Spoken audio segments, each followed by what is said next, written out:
भक्तजनों, माताओं, बहनों, सादर जय श्री कृष्ण। हमारे YouTube चैनल में आप सभी का बहुत बहुत स्वागत है।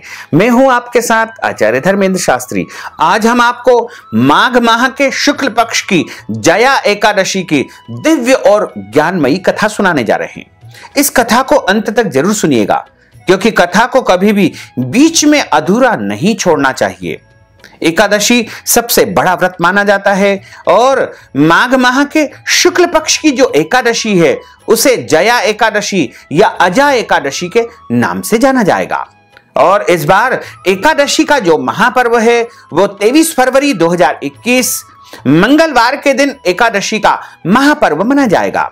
एकादशी तिथि का प्रारंभ 22 फरवरी को शाम को 5:05 से प्रारंभ हो जाएगा, जो कि 23 फरवरी को शाम को 6:16 तक एकादशी तिथि रहेगी। सूर्योदय व्यापिनी तथा द्वादशी युक्त जो एकादशी होगी वो 23 फरवरी 2021 मंगलवार के दिन ही एकादशी रहेगी। और इसी दिन सभी भक्तजनों को, माताओं बहनों को एकादशी का व्रत करना चाहिए। तो सबसे पहले आपको और आपके पूरे परिवार को जया एकादशी की बहुत बहुत शुभकामनाएं और बधाइयां। भगवान लक्ष्मी नारायण से हम प्रार्थना करते हैं कि आप सभी भक्तजन सुखी रहें, स्वस्थ रहें, व्यस्त रहें, मस्त रहें, उन्नति करें, प्रगति करें, आगे बढ़े तथा भगवान की भक्ति में निरंतर जो है आप लगे रहें। पूरे वर्ष में 24 एकादशी आती है, लेकिन जिस वर्ष अधिक मास आता है उस वर्ष 26 एकादशी होती है। प्रत्येक महीने में 2 बार एकादशी आती है, कृष्ण पक्ष तथा शुक्ल पक्ष, और दोनों ही एकादशी का व्रत प्रत्येक मनुष्य को करना चाहिए। एकादशी का व्रत करने से मनुष्य के जन्म जन्मांतर के पाप, दोष, पीड़ाएं नष्ट हो जाती है। और जो मनुष्य माघ माह के शुक्ल पक्ष की जया एकादशी का व्रत करता है उसे कभी भी पिशाच योनि नहीं मिलती है। और उसके घर परिवार में यदि कोई पितृ जो है पिशाच योनि को प्राप्त हो गए हैं तो उनको भी मोक्ष प्राप्त हो जाता है। तो यदि आप अपने परिजनों के लिए, अपने किसी भी संबंधियों के लिए या रिश्तेदारों के लिए इस व्रत को करना चाहते हैं, या किसी मित्र के निमित्त आप इस व्रत को करना चाहते हैं या इस कथा को सुनना चाहते हैं, तो निश्चय ही उनको जो है पिशाच योनि से मुक्ति प्राप्त हो जाएगी।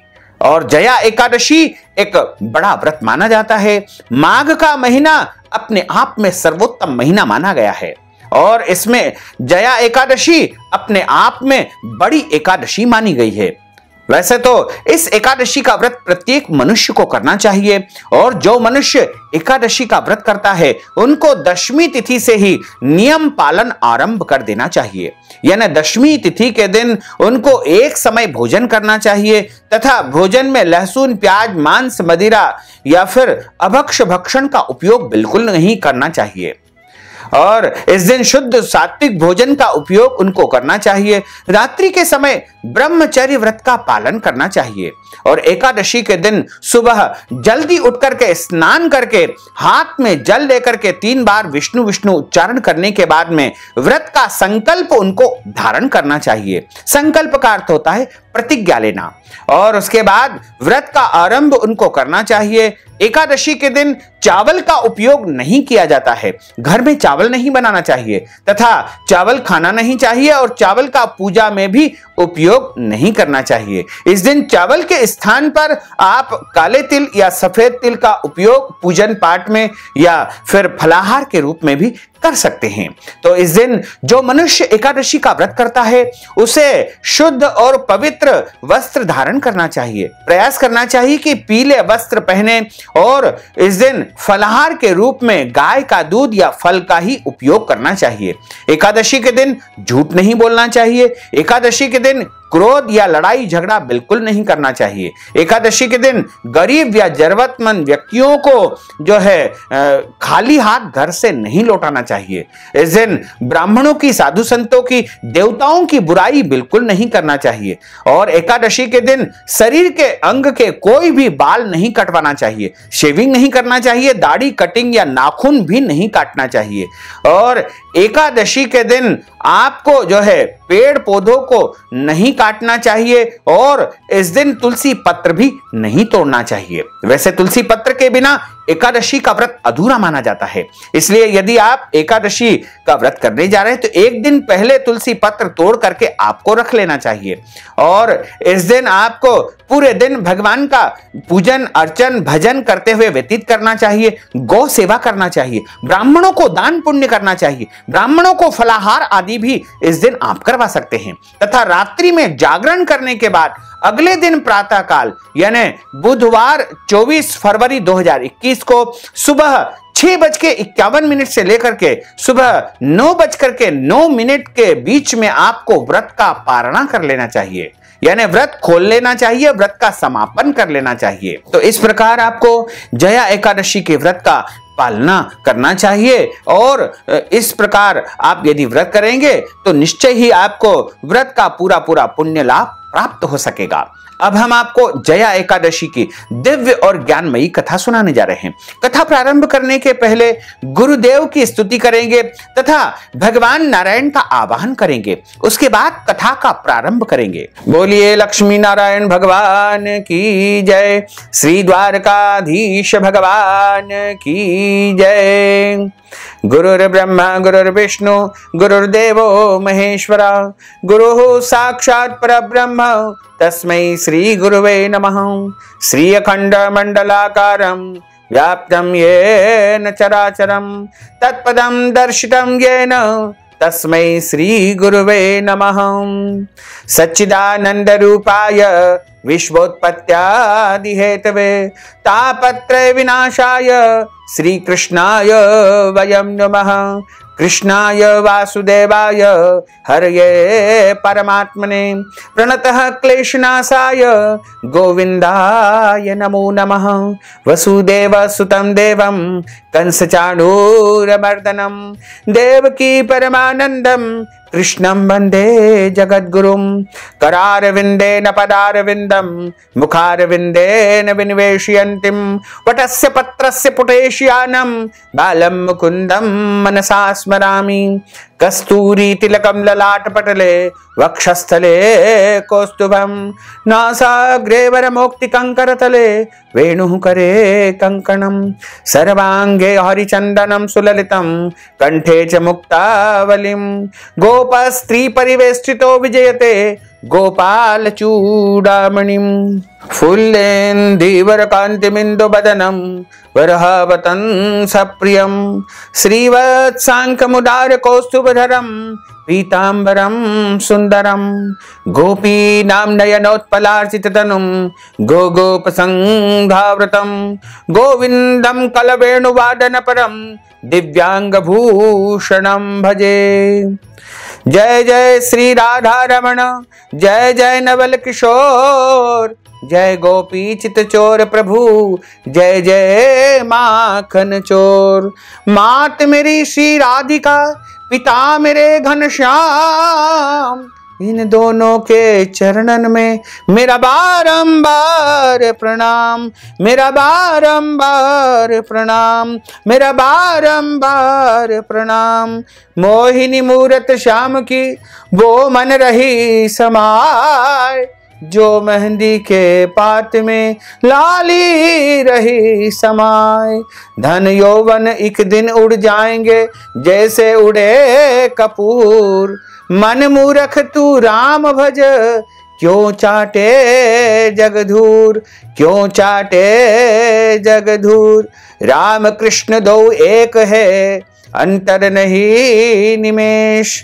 इनके नयन गंभीर है, उनके चपल विशेष।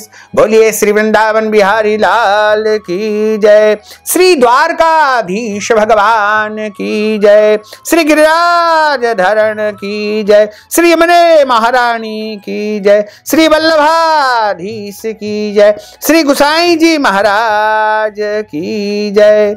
भक्तजनों, माताओं बहनों, आज हम प्रभु की कृपा से आपकी सेवा में जया एकादशी की दिव्य और ज्ञानमयी कथा प्रस्तुत करने जा रहे हैं।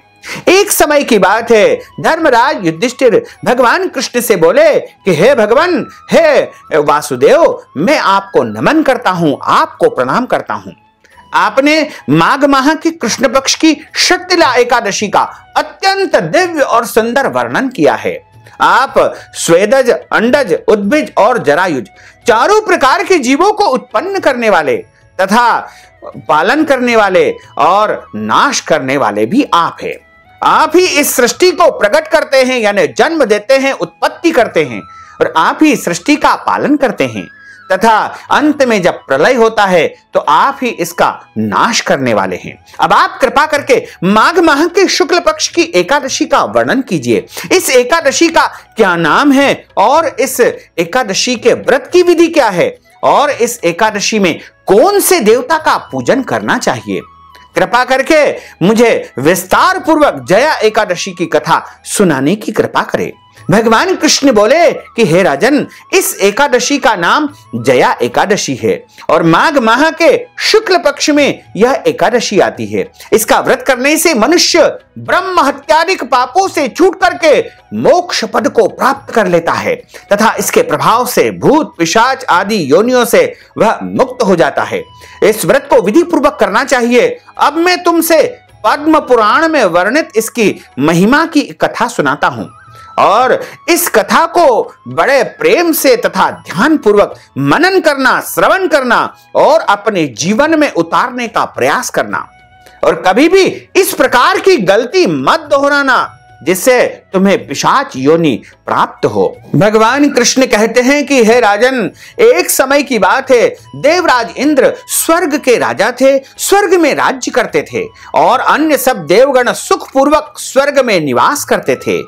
एक समय इंद्र अपनी इच्छा के अनुसार नंदन वन में अप्सराओं के साथ में विहार कर रहे थे और गंधर्व गान कर रहे थे। उन गंधर्वों में प्रसिद्ध पुष्पदंत तथा उसकी कन्या पुष्पवती और चित्रसेन तथा उसकी स्त्री मालिनी भी उपस्थित थी। साथ ही मालिनी का पुत्र पुष्पवान और उसका पुत्र माल्यवान भी उपस्थित था। पुष्पवती गंधर्व कन्या माल्यवान को देख करके उस पर मोहित हो गई और माल्यवान पर काम बाण चलाने लगी।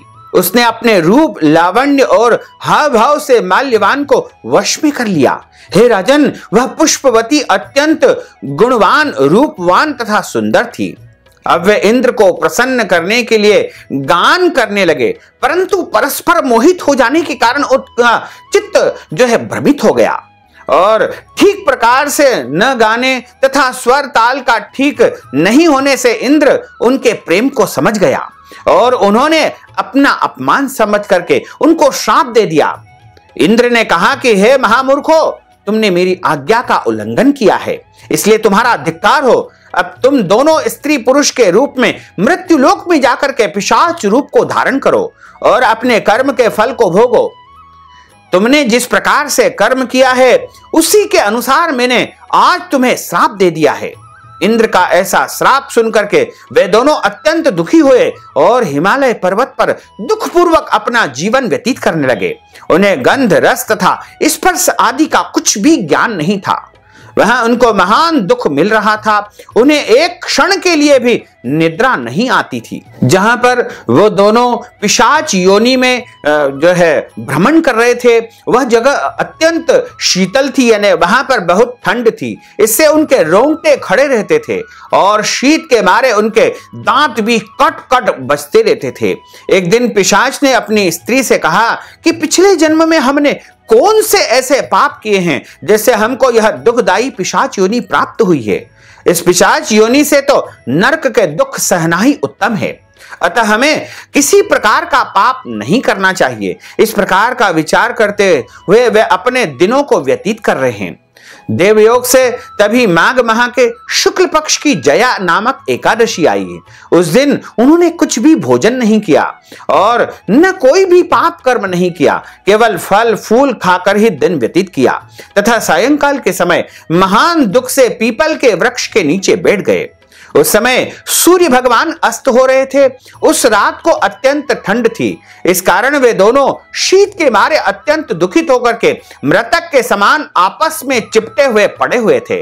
उस रात्रि को उनको पूरी रात नींद नहीं आई। हे राजन, जया एकादशी के उपवास, व्रत, नियम तथा रात्रि जागरण से दूसरे दिन प्रभात होते ही उनकी पिशाच योनि छूट गई। अतः दोनों जो है अत्यंत सुंदर गंधर्व और अप्सरा की देह को धारण करके सुंदर वस्त्र आभूषणों से अलंकृत होकर के उन्होंने सशरीर स्वर्ग को प्रस्थान किया। अब जैसे ही वो दोनों पिशाच योनि से मुक्त हुए और सुंदर देह को धारण करते हुए स्वर्ग में जब प्रस्थान कर रहे थे, तो आकाश में देवता लोग उनकी स्तुति करने लगे तथा पुष्प वर्षा करने लगे, जय जयकार करने लगे। स्वर्ग लोक में जाकर के इन दोनों ने देवराज इंद्र को पुनः जाकर के प्रणाम किया। इंद्र इनके पहले रूप में देख करके अत्यंत आश्चर्यचकित हुए और पूछने लगे कि तुमने अपनी पिशाच योनि से किस तरह छुटकारा पाया है? तुम्हें तो मैंने श्राप दे दिया था और तुम दोनों पिशाच बन गए हो, लेकिन अब इस प्रकार का रूप पुनः किस प्रकार से तुम्हें प्राप्त हुआ है, मुझे बताओ। माल्यवान बोले कि हे देवेंद्र, भगवान विष्णु की कृपा और जया एकादशी के व्रत के प्रभाव से हमारी पिशाच देह छूट गई है। तब इंद्र बोले कि हे माल्यवान, भगवान की कृपा और एकादशी का व्रत करने से न केवल तुम्हारी पिशाच योनि छूट गई है, वरन हम लोगों के भी तुम वंदनीय हो गए हो, क्योंकि भगवान विष्णु और शिव के भक्त हम लोगों के वंदनीय होते हैं। अतः आप धन्य हो। अब आप पुष्पावती के साथ जाकर के विहार करो। और भगवान कृष्ण कहने लगे कि हे राजन युधिष्ठिर, इस जया एकादशी के व्रत से मनुष्य बुरी से बुरी योनि से भी छूट जाता है और कभी भी उसे पिशाच योनि प्राप्त नहीं होती है। भगवान कृष्ण कहते हैं कि जो मनुष्य अपने पूर्वजों को, अपने पितरों को, अपने परिजनों को, अपने रिश्तेदारों को, अपने मित्र को तथा अपने संबंधियों को यदि पिशाच योनि से मुक्त करवाना चाहते हैं, तो उनको जया एकादशी का व्रत करके इसका सारा पुण्य फल अपने पितरों को, अपने परिजनों को प्रदान कर लेना चाहिए, जिससे उनकी पिशाच योनि छूट जाएगी। और जो मनुष्य इस एकादशी का व्रत पूरे विधि विधान से करता है, उसे कभी भी जो है पिशाच योनि प्राप्त नहीं होती है और वे मनुष्य जो है हजारों हजार वर्ष तक स्वर्ग में निवास करके, और जब उनकी इच्छा होती है तो प्रभु उनकी प्रार्थना को स्वीकार करके उन्हें सुंदर रूप धारण करवा करके इस पृथ्वी पर जो है भेज देते हैं और इस पृथ्वी पर अनंत सुख भोग करके पुनः प्रभु के परम धाम को प्राप्त कर लेते हैं। इस प्रकार जो मनुष्य जया एकादशी की इस दिव्य कथा को सुनता है या सुनाता है, उसके जन्म जन्मांतर के पाप दोष नष्ट हो जाते हैं और उसे जया एकादशी व्रत करने का पूरा पूरा पुण्य फल प्राप्त हो जाता है। क्योंकि कई मनुष्य ऐसे होते हैं जो व्रत नहीं कर सकते हैं, व्रत के नियमों का पालन नहीं कर सकते हैं। वे यदि केवल कथा का भी श्रवण कर लेते हैं और पूरी श्रद्धा से भगवान का स्मरण करते हैं, तो निश्चय ही उनको जया एकादशी का पूरा पूरा पुण्य फल प्राप्त होता है। यहाँ पर जया एकादशी की कथा का समापन होता है। बोलिए श्री लक्ष्मी नारायण भगवान की जय। अच्युतम केशवम राम नारायणम कृष्ण दामोदरम वासुदेवम हरे श्रीधरम माधवम गोपिका वल्लभम श्री जानकी नायकम श्री रामचंद्रम भजे जानकी मनोहरम सर्वलोक नायकम श्री शंकरादि सेवितम पुण्य नाम कीर्तनम श्री राम राम राम राम राम नाम तायकम राम कृष्ण वासुदेवा भक्ति मुक्तिदायकम राम कृष्ण वासुदेवा भक्ति मुक्तिदायकम राम कृष्ण वासुदेवा भक्ति मुक्तिदायकम राम कृष्ण वासुदेवा भक्ति मुक्तिदायकम राम कृष्ण वासुदेवा भक्ति मुक्तिदायकम राम कृष्ण वासुदेवा भक्ति मुक्तिदायकम। बोलिए श्री वृंदावन बिहारी लाल की जय, श्री द्वारकाधीश भगवान की जय, श्री गोपाल कृष्ण भगवान की जय, श्री गिरिराज धरण की जय, श्री यमुने महारानी की जय, श्री वल्लभाधीश की जय, श्री गोसाई जी महाराज की जय। धर्म की जय हो, अधर्म का नाश हो, प्राणियों में सद्भावना हो, विश्व का कल्याण हो, सनातन धर्म की जय हो, गौ माता की जय हो, नगर बस्ती की जय हो, आज के आनंद की जय हो, कल के आनंद की जय हो, परसों के आनंद की जय हो, बरसों बरसों के आनंद की जय हो। ओम नमः पार्वती पते, हर हर महादेव हर। तो भक्तजनों, माताओं बहनों, यदि आप जया एकादशी की कथा के निमित्त नगद राशि, दक्षिणा राशि प्रदान करना चाहते हैं, अन्नदान, फलाहार दान, भोजन दान या फिर वस्त्र दान, गौदान या अन्य कोई भी दान यदि आप एकादशी के निमित्त करना चाहते हैं, तो आप नगद राशि के रूप में हमारे पेटीएम के माध्यम से, गूगल पे के माध्यम से, फोन पे के माध्यम से या बैंक अकाउंट नंबर के माध्यम से सीधे सीधे धनराशि हमें पहुंचा करके एकादशी का पूरा पुण्य लाभ प्राप्त कर सकते हैं। साथ ही आपसे अनुरोध है कि इस ज्ञानवर्धक वीडियो को अधिक से अधिक लोगों को शेयर करिएगा, लाइक करिएगा, कमेंट करिएगा और यदि अभी तक आपने सब्सक्राइब नहीं किया तो अभी और इसी समय सब्सक्राइब अवश्य कर लीजिए। आपको और आपके पूरे परिवार को सादर जय श्री कृष्ण, सादर धन्यवाद।